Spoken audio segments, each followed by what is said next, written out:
शिवन्या सुबह सुबह पूजा की थाल लिए पृथ्वी लोक के शिव मंदिर जाती है और मंदिर में जाकर शिव जी को दूध बेलपत्र अर्पित करते हुए अपनी आंखें बंद करके हाथ जोड़कर नमन करती है। तभी पीछे से मंदिर की घंटी बजाते हुए ऋतिक नाम का एक लड़का आ जाता है और शिवन्या के बगल में आकर खड़ा होता है। जैसे ही वो शिवन्या को देखता है तो बस उसे देखता ही रह जाता है और ऋतिक हाथ जोड़कर भगवान से बोलता है, हे भोलेनाथ, प्लीज इस लड़की से मेरा विवाह करवा दो, कितनी सुंदर है ये। तभी ये बात शिवन्या सुन लेती है और फिर कहती है, क्या कहा तुमने? वही जो तुमने सुना।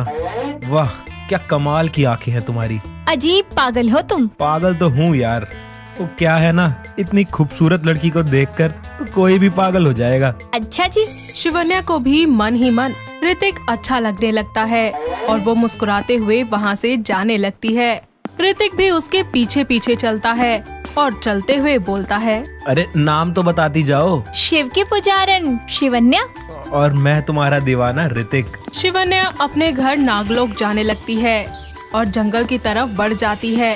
तभी उसके सामने एक इच्छाधारी नाग विराज आ जाता है और इंसानी रूप लेते हुए वो उससे कहता है, शिवन्या, कब स्वीकार करोगी मेरा प्यार? कितनी बार कहा है मैंने तुमसे कि मेरा रास्ता मत रोका करो। अरे जब मैं तुमसे प्यार करती ही नहीं तो मैं तुम्हारे प्यार को कैसे स्वीकार कर सकती हूँ? मैं तुम्हें इतना प्यार दूंगा कि कभी तुम्हें किसी चीज की कमी नहीं रहेगी। हो गया तुम्हारा। शिवन्या अपना इच्छाधारी नागिन का रूप लेकर वहाँ से चली जाती है और विराज गुस्से से कहता है, तुम्हें अपना बना कर ही रहूंगा, चाहे मुझे किसी को भी मारना पड़े तो मैं वो भी कर दूंगा, मगर तुम्हें अपना करके ही रहूंगा। इतना बोलकर वो खुद भी इच्छाधारी नाग का रूप लेकर वहाँ से नागलोक चला जाता है। ऐसे ही कुछ दिनों के बाद शिवन्या फिर से मंदिर में जाती है, जहाँ उसकी मुलाकात एक बार फिर ऋतिक से होती है। दोनों इस बार बहुत ही अच्छे से बातें करते हैं। ऋतिक उसको बाइक पर बिठाकर बहुत सारी जगहों पर घुमाता है। शिवन्या को ऋतिक का साथ बहुत ही अच्छा लगने लगता है और वो उससे कहती है, ऋतिक, एक बात बोलूं मैं? हाँ हाँ बोलो। ऋतिक, मैं तुमसे प्यार करने लगी हूँ। अब मुझसे ऐसे रहा नहीं जाता। कहो तो कल ही तुम्हारे घर बारात लेकर आ जाऊं। मैं अनाथ हूँ, मेरा इस दुनिया में कोई नहीं है। क्या तुम मुझे ऐसे ही अपना सकते हो? हाँ हाँ पागल, मैं भी तुमसे बहुत प्यार करता हूँ। ऐसे ही कुछ दिनों के बाद शिवन्या और ऋतिक पृथ्वी लोक के मंदिर में शादी कर लेते हैं। शादी के बाद ऋतिक उसको अपने घर ले जाता है, जहाँ ऋतिक की माँ रंजना उन दोनों का बहुत ही अच्छे से स्वागत करती है। शिवन्या कलश को गिराते हुए घर के अंदर प्रवेश करती है। शादी के बाद सब कुछ बहुत ही अच्छा चल रहा होता है। शिवन्या एक बहू होने के सारे फर्ज बहुत ही अच्छे से निभाती है। ऐसे ही एक दिन शिवन्या की सास उससे बोलती है, अरे बहू, तो कितनी प्यारी है और कितने अच्छे तरीके से तूने पूरा घर संभाल लिया। माँ जी, ये सब कुछ तो बस आपके प्यार का नतीजा है, वरना मेरा तो इस दुनिया में कोई था ही नहीं जो मुझे ये सब सिखाता। अरे पहले कोई नहीं था, मगर अब तो तेरा पति भी है और तेरी माँ भी। हाँ माँ जी, ये सब कुछ शिव की कृपा से हुआ है। हाँ, लगता है शिव जी की बहुत बड़ी भक्त हो तुम। हाँ जी माँ जी, बहुत खुश हूँ मैं आप लोगों को पाकर। ऐसे ही एक दिन दोनों पति पत्नी बाहर डिनर करने के लिए जाते हैं। दोनों एक होटल में अच्छे से डिनर करते हैं और फिर वहाँ से निकल जाते हैं। रास्ते में शिवन्या का आइसक्रीम खाने का मन करता है और ऋतिक कार को एक साइड पर रोककर दूसरी साइड आइसक्रीम लेने के लिए चला जाता है। जब वो वहाँ से लौट रहा होता है तब एक कार से उसकी टक्कर हो जाती है और वो मौके पर ही दम तोड़ देता है। ये सब देखकर शिवन्या एक इच्छाधारी नागिन का रूप लेकर उस कार का पीछा करती है और जब वो कार एक जंगल में जाकर रुकती है तो शिवन्या सब कुछ पीछे खड़ी होकर छुपकर देखने लगती है। साथ ही उस कार में कोई और नहीं बल्कि वही इच्छाधारी नाग विराज होता है। ये सब देखकर शिवन्या की आंखें गुस्से से लाल हो जाती हैं और वो नाग खुश होकर खुद से कहता है, जो भी मेरे और शिवन्या के बीच आएगा उसका यही हाल होगा। अब ना चाहते हुए भी उसको मेरा होना ही होगा। शिवन्या रोते हुए अपने बदले हुए भाव से बोलती है, तुझे तो मैं तड़पा तड़पा कर मारूंगी। अब होगा नागिन का बदला।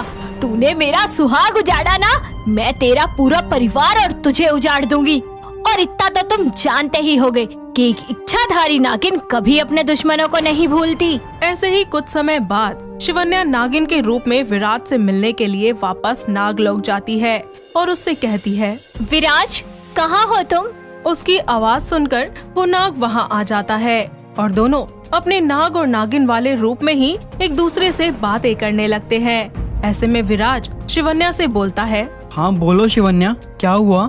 विराज, मेरे पति के जाने के बाद मुझे बहुत अकेलापन महसूस हो रहा है, तो तुम मेरे जीवन साथी बनोगे?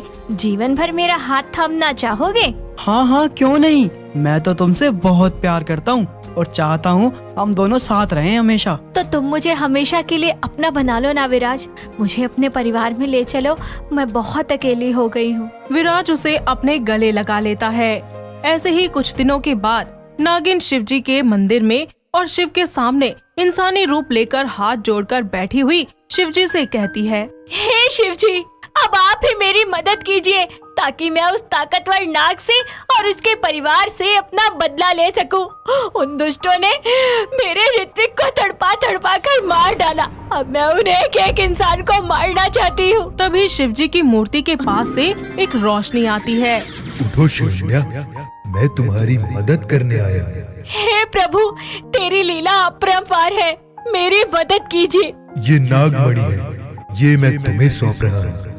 तुम्हें हमेशा इसकी रक्षा करनी होगी। साथ ही इस नागमणि से जुड़ी सारी शक्तियाँ तुम्हें मिल जाएंगी और तुम सबसे शक्तिशाली इच्छाधारी नागिन बन जाओगी। धन्यवाद प्रभु। शिवन्या नागमणि लेकर वहाँ से नागलोक आ जाती है। तभी विराज उससे कहता है, शिवन्या, तुम्हें याद है ना कि आज हम दोनों की शादी है? हाँ हाँ ठीक है। शाम को तैयार रहना, मैं अपने पूरे परिवार के साथ मंदिर में आ जाऊंगा। हाँ, पृथ्वी लोक पर जो शिवजी का मंदिर है, हम वही शादी करेंगे। पर क्यों? हम यही नागलोक के मंदिर में शादी करेंगे और ये सदियों से चला आ रहा है। मगर इस बार ऐसा नहीं होगा। अच्छा ठीक है। ऐसे ही शाम को विराज अपने परिवार के साथ पृथ्वी लोक के शिव मंदिर में चला जाता है और शिवन्या भी दुल्हन की तरह तैयार होकर वहाँ आती है। जैसे ही विराज उसकी मांग में सिंदूर डालने जाता है, वैसे ही शिवन्या इच्छाधारी नागिन का रूप ले लेती है और अपनी शक्तियों से विराज के पूरे परिवार को खत्म कर देती है। ये सब देखकर विराज गुस्से से लाल हो जाता है और कहता है, शिवन्या, ये सब क्या है? और अब तेरी बारी है। तूने मेरे ऋतिक को मारा था ना, तुझे तो मैं कभी जिंदा नहीं छोड़ूंगी। तुझे मारकर आज मैं अपना बदला पूरा करूंगी। ये मत भूलो कि मैं भी शक्तिशाली इच्छाधारी नाग हूँ। मुझसे टक्कर लेना तुम्हारे लिए बिल्कुल भी आसान नहीं होगा। तू चाहे कितना भी ताकतवर क्यों ना हो, लेकिन शिव की ताकत से नहीं बच सकता। इतना बोलते ही शिवन्या उस पर वार कर देती है और विराज भी अपनी शक्तियों से शिवन्या पर उल्टा वार करता है। शिवन्या के इतना सब कुछ करने के बाद भी विराज नहीं मरता, लेकिन शिवन्या जैसे ही नागमणि निकालकर उस पर वार करती है, वो वहीं पर ही जलकर भस्म हो जाता है। शिवन्या अपना बदला विराज से लेने के बाद इंसानी रूप में आकर वहीं शिव मंदिर में बैठ जाती है और कहती है, हे भोलेनाथ, मैंने अपना बदला तो पूरा कर लिया, लेकिन मेरा सुहाग वो तो मेरी जिंदगी से चला गया ना। वैसे भी नागलोक की कन्याओं को प्यार कितने मुश्किल से मिलता है और मुझे जो मिला वो भी छिन गया भोलेनाथ। लेकिन अब मैं पूरी जिंदगी अपनी माँ समान सासू माँ की सेवा करूंगी।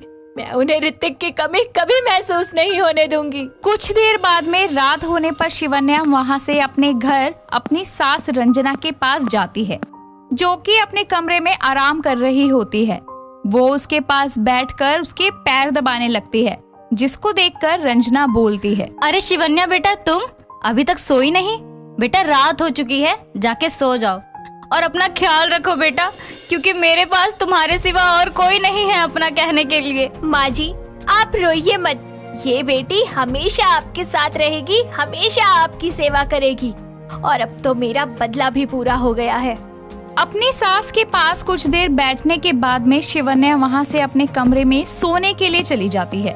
वो अपने कमरे में सो रही होती है कि तभी एक चमकदार रोशनी के साथ में एक परछाई उसे दिखाई देती है और वो हैरान होके बोलती है, ऋतिक, तुम जिंदा हो? नहीं शिवन्या, जिंदा तो नहीं, पर हाँ खुश हूँ कि तुमने मेरे एक कातिल को मार दिया। एक मतलब ऋतिक एक ही तो था ना, विराज? ऋतिक इतना कहकर गायब हो जाता है। शिवन्या की नींद अचानक से खुल जाती है और वो थोड़ी घबरा जाती है, जिसके बाद वो खुद को संभालते हुए बोलती है, हे भोलेनाथ, शुक्र है ये सिर्फ एक सपना था। मैं तो डर ही गई थी, पर ऐसा सपना, कहीं ऋतिक मुझे सपने में आकर कुछ बताना तो नहीं चाह रहे? क्या उस दिन उनके कातिल सिर्फ एक ही था? कहीं मुझे कोई धोखा तो नहीं हो रहा? मैंने खुद देखा था विराज को उस गाड़ी से उतरते हुए।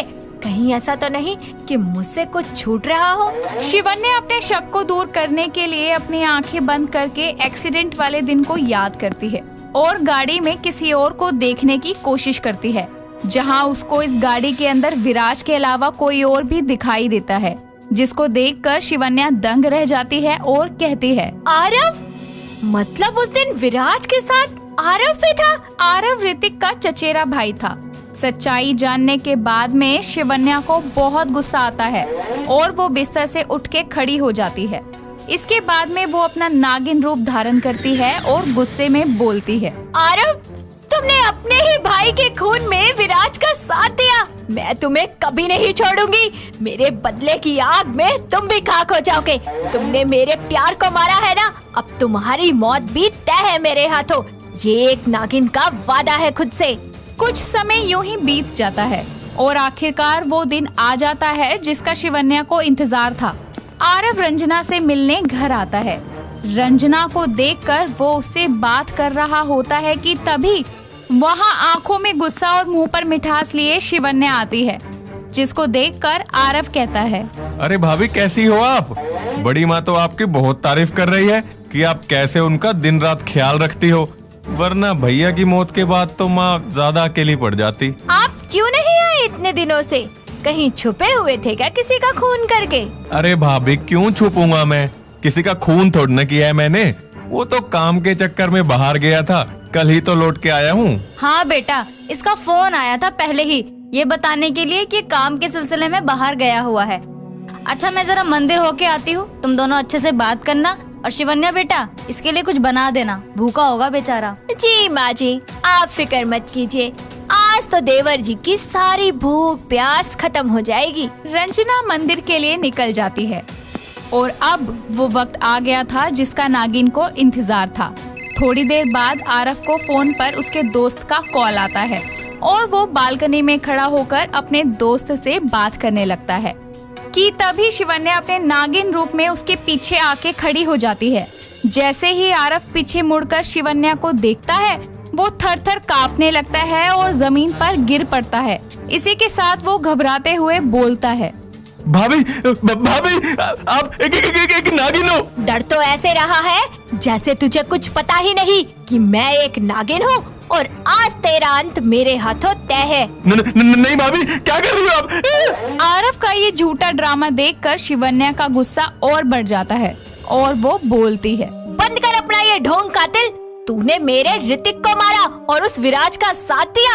अपने ही भाई को मारने में तुझे जरा सी भी शर्म नहीं आई? इतना कहकर नागिन उस पर वार करने ही वाली होती है कि आरव एकदम से बोल पड़ता है, भाभी मुझे माफ कर दो, मैंने कुछ नहीं किया, किसी ने मुझे कहा था ये करने के लिए। ये सुनते ही शिवन्या रुक जाती है और इसके बाद में जो आरव उसको बताता है उसको सुन के शिवन्या के पैरों तले जमीन खिसक जाती है। उसको आरव की बातों पर विश्वास नहीं होता और वो एक बार फिर से आरव पर वार करने के लिए आगे बढ़ती है कि तभी रंजना वहाँ आ जाती है और अपनी बहू को आवाज लगाते हुए कहती है, अरे बहू, वो मेरी पूजा की थाली तो रह गई। तभी उसकी नजर नागिन रूप में बालकनी में खड़ी हुई शिवन्या पे पड़ती है, जिसको देखकर उसकी आंखें फटी की फटी रह जाती है और आरव उसे बोलता है, बड़ी माँ मुझे बचा लो, ये नागिन मुझे मार देगी। आपके ही कहने पे मैंने विराज का साथ दिया था ताकि आपको ये सारी जायदाद मिल जाए, पर अब मेरी जान पे आ गई है, बचा लो ना बड़ी माँ। आरव की ये बात सुनकर रंजना घबरा के बोलती है, मैंने कब कहा? बहू, ये झूठ बोल रहा है खुद को बचाने के लिए। शिवन्या समझ जाती है कि उसकी सास भी इसमें शामिल है, जिसके बाद वो उससे कहती है, बस करो और कितना झूठ बोलोगी? तुम्हारी घबराहट चीख चीख कर कह रही है कि तुम ही असली गुनहगार हो। पर क्यों? माँ तो अपने बेटे को हमेशा अपनी जान से भी ज्यादा प्यार करती है, और तुमने ऐसा क्यों किया? क्यों मरवाया मेरे ऋतिक को? शिवन्या की ये बात सुनकर अब रंजना समझ गई थी कि सच्चाई छुपाने में कोई फायदा नहीं है, और वो गुस्से से बोलती है, अरे सगा नहीं, सौतेला। ऋतिक मेरा सौतेला बेटा था और उसके बाप ने सारी प्रॉपर्टी उसके नाम कर दी और खुद मर गया। कोई भी चीज मांगने के लिए उसके आगे हाथ फैलाने पड़ते थे, इसीलिए मैंने उससे सब कुछ छीन लिया। और रही बात उसके मरने की, तो वो तेरा आशिक विराज तेरे पीछे एक दिन इस घर में आया था मुझे समझाने कि मैं ऋतिक को तेरे से दूर रखूं। तभी मुझे पता चल गया था कि तू एक इच्छाधारी नागिन है, नागिन। तेरे बदले की आग हम तक ना पहुँचे, इसीलिए मैंने विराज का इस्तेमाल किया ऋतिक को मारने में, जिसमें तू ऋतिक की मौत का बदला विराज से ले ताकि हम लोग चैन से जिए। मगर इस आरव ने तेरे आगे सब कुछ बक दिया। आरव ने तो मुझे आपकी सच्चाई बताई थी, लेकिन आरव की सच्चाई मुझे मेरे ऋतिक ने बताई थी। वो मेरे सपने में आए थे।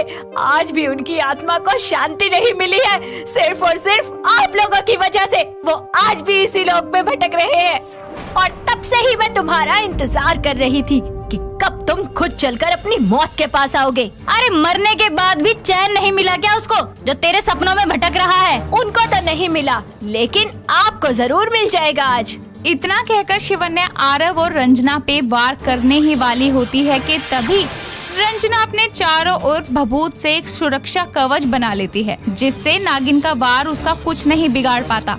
ये देखकर शिवन्या हैरान हो जाती है, जिसपे रंजना उसे कहती है, ये सब तो मुझे पहले से ही पता चल गया था कि एक ना एक दिन ये सब जरूर होगा। इसीलिए मैं पहाड़ी वाले बाबा के पास गई और ये भभूत लेकर आई, जो हमें तुझसे बचाएगी और तुझे मारेगी भी। इतना कहकर रंजना शिवन्या पर भभूत फेंकती है और शिवन्या उससे घायल हो जाती है। शिवन्या फिर उठकर उन पे वार करती है, लेकिन उसका वार फिर से खाली जाता है। तब शिवन्या आंखों को बंद करके और हाथ जोड़ के अपने आराध्य शिव को याद करते हुए कहती है, हे भोलेनाथ, इन कातिलों को सजा दिलाने में मेरी मदद कर भोलेनाथ।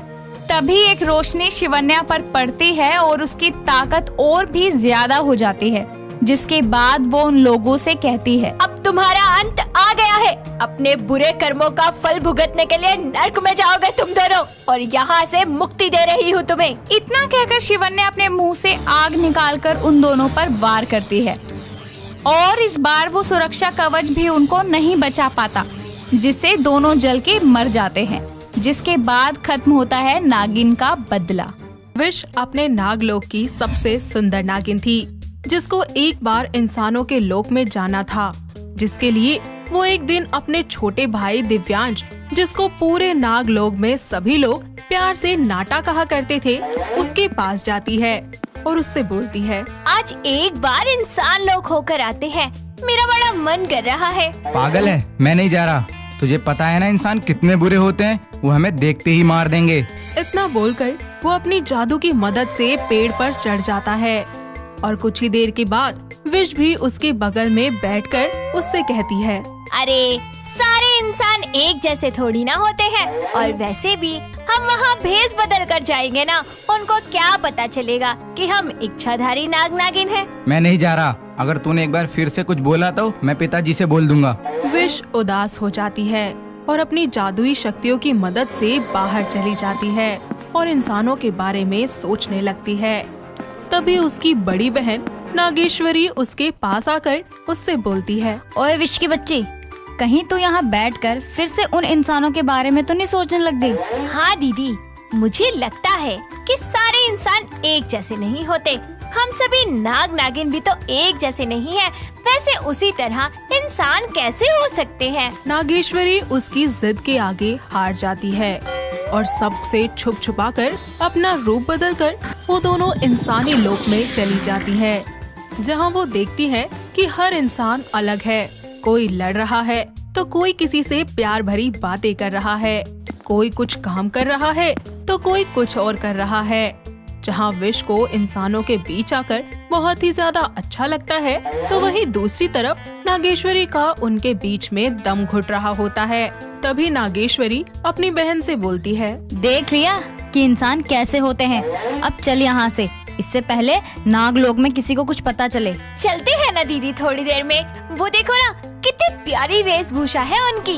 अरे हमारे लोक में तो ऐसा कुछ भी नहीं है। हाँ, क्योंकि ये इंसान लोक है और वो नागलोक, और ऐसे वस्त्रों की जरूरत इंसान लोगों को होती है, हम जैसे इच्छाधारी नाग नागिन को नहीं। इतना बोलकर नागेश्वरी अपने जादू से उसे वहाँ से अपने साथ दोबारा नागलोक ले जाती है। पर जब वो दोनों घर जाते हैं तो सबको पता चल चुका होता है कि वो बिना किसी की आज्ञा के इंसानी लोक में गए थे। और वहाँ के राजा नागचंद उन दोनों को माफ करते हुए उनसे कहते हैं, ये तुम्हारी पहली और आखिरी भूल समझकर माफ किया जा रहा है, पर अब कभी ऐसा हुआ तो तुम्हें इसकी सजा जरूर मिलेगी। इतना सब कुछ हो जाने के बावजूद भी विश नहीं मानती और एक बार फिर से अपनी शक्तियों का इस्तेमाल करके, लेकिन इस बार अकेले ही शिव मंदिर में जाकर अपने गुरुदेव से कुछ दिनों के लिए वो इंसानी लोक में जाने की बात करती है। क्योंकि विश नागराज की बेटी और नागलोक की सबसे ज्यादा सुंदर नागिन थी, इसीलिए वो उसकी बात को टाल नहीं पाते। और नागलोक में वो ये बहाना बनाते हैं कि विश उनके पास कुछ दिनों के लिए तप कर रही है। साथ ही गुरुदेव उसे इंसानी लोक के एक बहुत ही ज्यादा अच्छे और हाई क्लास फैमिली में ले जाते हैं और उस घर की मालकिन दिया से बोलते हैं, ये लड़की असहाय है, साथ ही इसकी याददाश्त भी चली गई है और ये मुझे घायल रूप में मेरे शिव मंदिर के बाहर मिली थी। इतने बड़े शहर में इस अकेली बच्ची का रहना सही नहीं है, इसलिए मैं सोच रहा था कि कोई बात नहीं बाबा, हम इसे अपने घर में पनाह देंगे। गुरुदेव उसे वहाँ पर छोड़कर चले जाते हैं। थोड़ी ही देर के बाद जब दिया का बेटा नील घर वापस आता है तो विश को देखकर नील उसे बस देखता ही रह जाता है। साथ ही वो अपनी माँ से पूछता है, माँ, ये लड़की कौन है? तुम्हारा नाम क्या है? विश। पर बेटा तुम्हारी तो याददाश्त चली गई थी। हाँ हाँ वही बोल रही हूँ, जो विश करे उसी नाम से बुला लो। अच्छा, बहुत प्यारी लड़की है। तुमने बोला था ना हमारी विश हम तुम्हें किसी भी नाम से बुलाएं, तो अब से तुम्हारा नाम होगा अमाया, ओके? अब विश उन्हीं के साथ रहती और अपना ज्यादातर वक्त नील के साथ ही गुजारा करती। नील उसको मूवीज देखने ले जाता तो कभी शॉपिंग करवाता। अब विश भी उनके रंग में रंगने लगी थी। देखते ही देखते उसको 10 दिन से ऊपर हो जाते हैं और उसके जाने का समय हो जाता है। पर इन कुछ ही दिनों में नील और विश एक दूसरे के इतना करीब आ जाते हैं कि उन्हें एक दूसरे से प्यार हो जाता है। पर एक दिन विश बोलती है, मुझे सब याद आ गया कि मैं कौन हूँ। अब मुझे अपने घर जाना होगा। ये तो अच्छी बात है। चलो मैं तुम्हें तुम्हारे घर छोड़ देता हूँ और तुम्हारी फैमिली से भी हमारे बारे में बात कर लूँगा। तुम मेरे घर नहीं जा सकते, पर मैं तुमसे वादा करती हूँ कि मैं दोबारा जरूर आऊंगी। इतना बोलकर वो उसकी नजरों से दूर होकर अपना नागिन रूप लेकर अपने नागलोक चली जाती है, जहाँ उसको देखकर सभी बहुत खुश होते हैं। तो वहीं दूसरी ओर विश अकेले बैठकर नील के बारे में सोच रही होती है। पर नाटा उसको ऐसे अकेले देखकर सब कुछ भाप जाता है। ऐसे में वो अपनी बहन के पास जाकर उसे अपनी कसम देकर उससे बोलता है, बता क्या हुआ है? मैं देख रहा हूँ जब से तुम यहाँ आई हो थोड़ी उदास हो। विश अपने छोटे भाई को सारी बातें बता देती है, जिस पर नाटा उससे कहता है, मुझे मिलना है उस लड़के से। एक शर्त पर, अगर तू किसी को नहीं बताएगा तो। नहीं बताऊंगा। दोनों अपना रूप बदलकर इंसानी लोक में जाते हैं, जहाँ विश नाटा को दूर से ही नील का चेहरा दिखा देती है। लेकिन नाटा अपना नाग रूप लेकर नील के पास जाता है और उसे डस लेता है, जिसके बाद नाटा का जहर नील के शरीर में फैलने लगता है, जिसके कारण वो बेहोश हो जाता है। और विश अपना नागिन रूप लेकर नाटा से बोलती है, नाटा तूने इन्हें क्यों काटा? अपनी बहन की बात सुनकर नाटा अपने इंसानी रूप में आकर उससे बोलता है, मैं तो बस ये देख रहा था जब मैं इसके पास काटने के लिए आऊँगा तो ये क्या करेगा, लेकिन इसने तो कुछ करा ही नहीं। तो इसलिए तूने उन्हें डस लिया? अब नील को होश में ला, नहीं तो। अरे गुस्सा क्यों हो रही हो? मैं इसको पहले की तरह ठीक करता हूँ।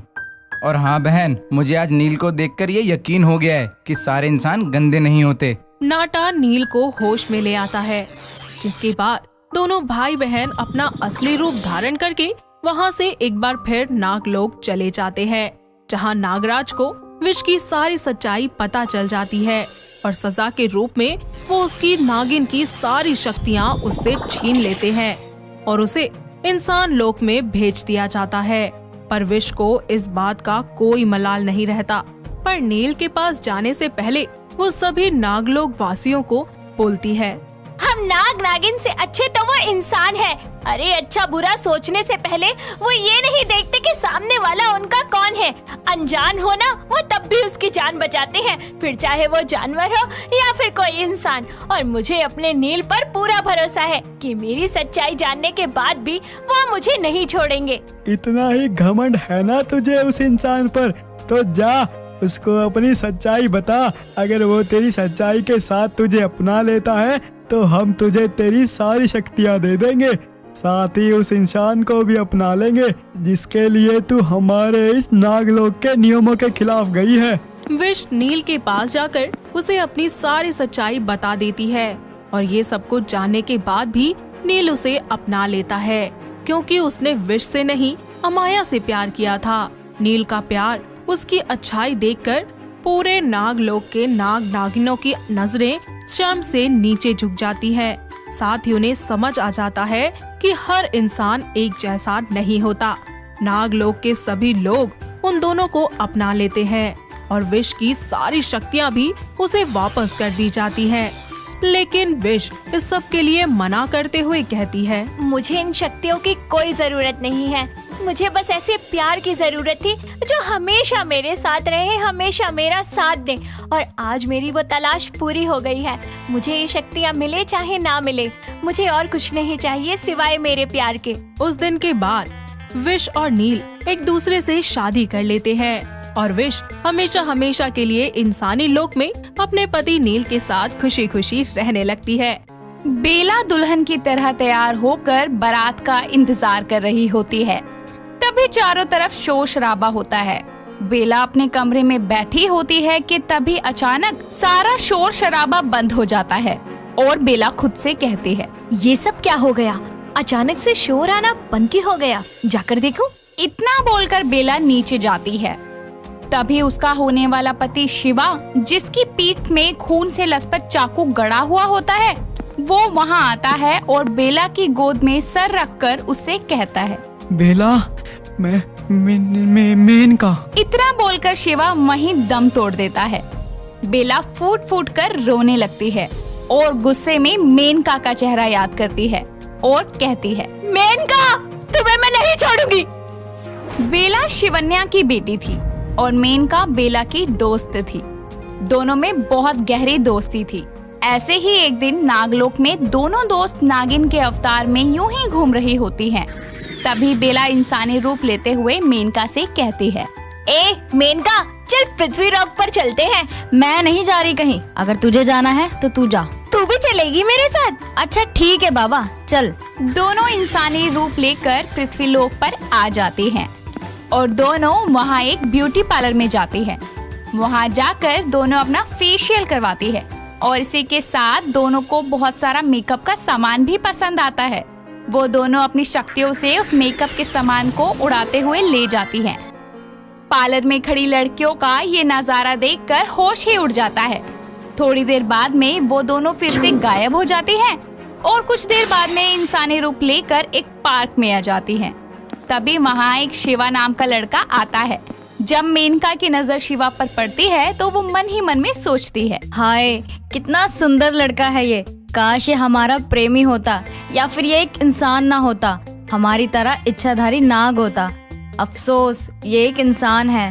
तभी बेला उसके सर पर मारती हुई कहती है, क्या सोचने लगी तू? अरे कुछ नहीं पागल, अब नागलोक चले? हाँ हाँ। जैसे ही दोनों अपने असली रूप में आती हैं, वैसे ही एक लड़का शिवा का फोन छीनकर भागने लगता है। बेला तभी इंसान का रूप लेकर पूरी स्पीड में भागते हुए उसको पकड़ लेती है और शिवा का फोन शिवा को लौटा देती है, जिसके बाद शिवा उससे कहता है, शुक्रिया आपका। वैसे आपकी भागने की स्पीड काफी तेज है और आपकी स्पीड देखकर तो मेरा सर ही घूम गया। अच्छा जी। वैसे आप नहीं है क्या यहाँ? कभी देखा नहीं आपको इस पार्क में? हाँ जी, पहली बार ही आई हूँ। शाम होने वाली है, अब मुझे जाना होगा। अच्छा सुनिए, कल शाम को फिर आना इसी पार्क में। देखते हैं। इतना बोलकर बेला मेनका के पास जाती है। दोनों सभी से दूर जाकर अपनी शक्तियों का प्रयोग करके वापस नागलोक आ जाती है।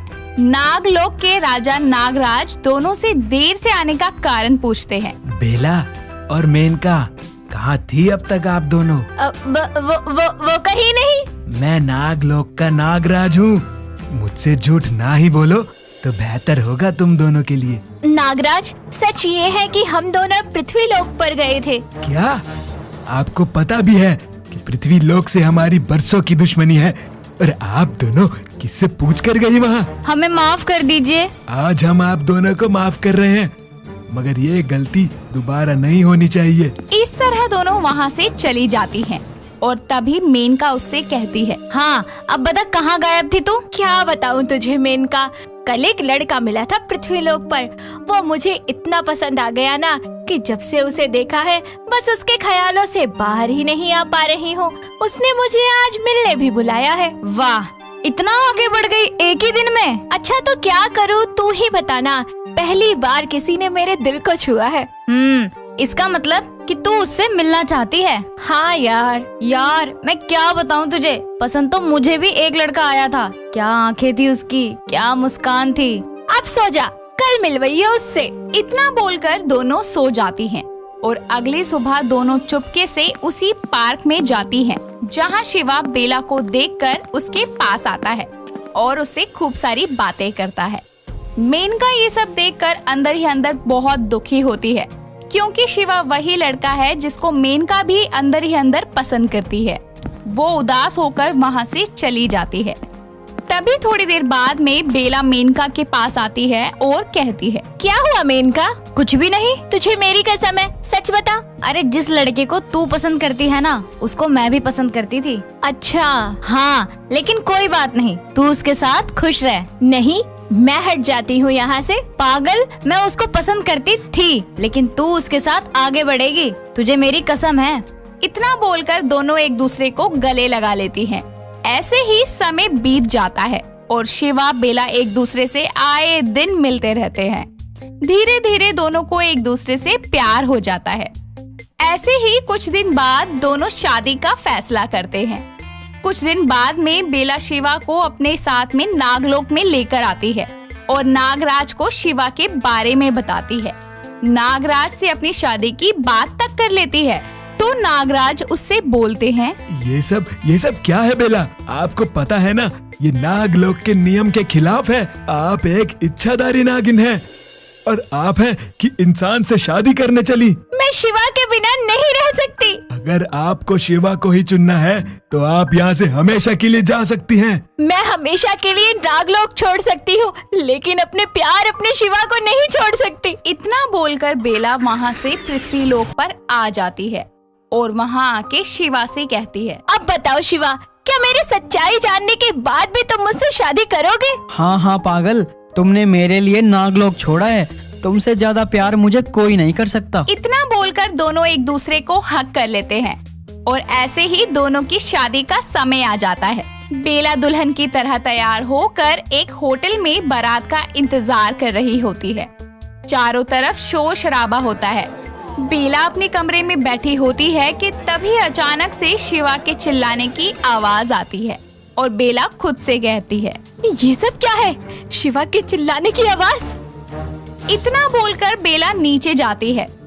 तभी उसका होने वाला पति शिवा, जिसकी पीठ में खून से लथपथ चाकू गड़ा हुआ होता है, वो वहाँ आता है और बेला की गोद में सर रखकर कहता है, बेला, मैं मेनका। इतना बोलकर शिवा दम तोड़ देता है और मेनका कुछ समय के लिए बिना किसी को बताए गायब हो जाती है। वो नागलोक के जंगल में जाती है और 21 दिन भूखे प्यासे शिव वरदान के लिए तपस्या करती है। ऐसे ही शिव जी उसकी तपस्या से प्रसन्न भी हो जाते हैं और उसके सामने प्रकट होते हैं और वो मेनका द्वारा मांगा हुआ वरदान और नागमणि उसे दे देते हैं। साथ ही वहाँ से चले जाते हैं, जिसके बाद मेनका बड़ी ही खुश होकर खुद से कहती है, मैं हूँ सबसे ताकतवर इच्छाधारी नागिन, नागिन हूँ मैं, नागिन। इतना बोलकर मेनका नागमणि को लेकर जंगल से जा रही होती है कि तभी उसके सामने गुस्से से लाल आंख लिए बेला आ जाती है और कहती है, तूने मेरे शिवा को मारा है, मैं तुझे जिंदा नहीं छोड़ूंगी। ये तू क्या कह रही है? अरे मैंने नहीं मारा शिवा को। झूठ बोलने से कुछ नहीं होगा मेनका। भोलेनाथ की कसम, मैंने नहीं मारा उसे। बेला सोच में पड़ जाती है कि आखिर उसके शिवा को किसने मारा और कौन है आखिर शिवा का कातिल।